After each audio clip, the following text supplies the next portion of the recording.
banyak pertanyaan ke saya. Apa jaminannya caleg akan tetap jadi orang baik? Jadi sebelum kita membahas tentang jaminan ya, itu penting sekali kita samakan dulu persepsi tentang apa sih kriteria orang baik dalam konteks peran sebagai anggota parlemen. Jadi peran anggota parlemen adalah menyusun program legislasi nasional, lalu menyusun menetapkan undang-undang.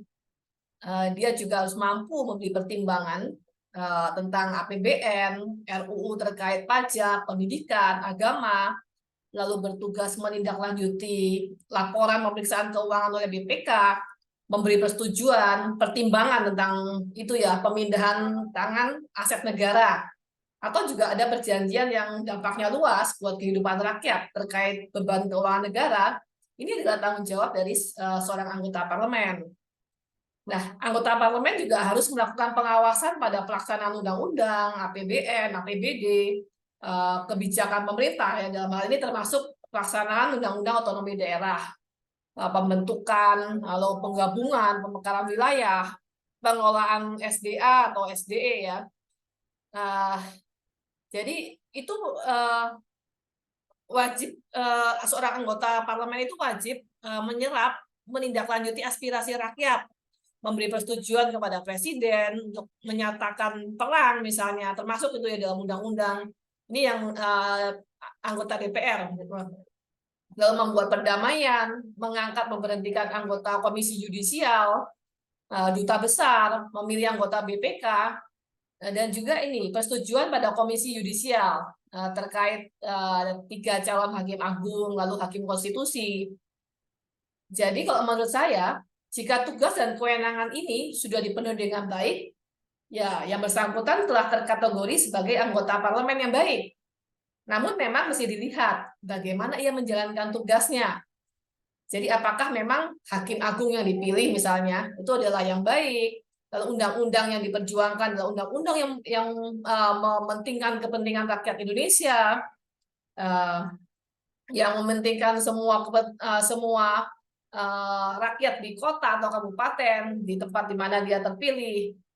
Jadi tugasnya adalah berjuang untuk kepentingan bangsa dan negara di parlemen.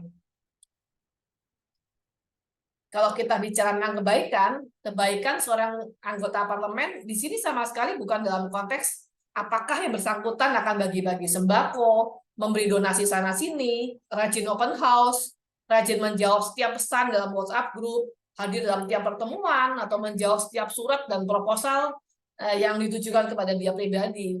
Ini masalah yang sangat sering terjadi ya. Jadi orang yang menjadi anggota parlemen kemudian orang-orang yang merubung dengan proposal banyak dan beranggapan bahwa semua yang dimiliki itu entah itu gajinya atau tunjangan-tunjangannya itu harus untuk rakyat banyak. Konteksnya bukan di situ kalau kita melihat caleg itu atau anggota parlemen itu baik atau tidak. Nah, pertanyaannya kemudian begini, lantas apa jaminan yang bersangkutan tidak akan terima suap atau bentuk gratifikasi lainnya? Ya, tidak ada jaminan tentunya. Nah, setiap orang bisa berubah ya. Namun kita punya hukum dan aparat yang akan menindak dia jika memang ada bukti permulaan yang cukup yang dapat menjeratnya. Jadi kita tidak berbicara soal jaminan menurut saya apakah orang baik atau tidak, tapi ada sistem yang seharusnya kuat bisa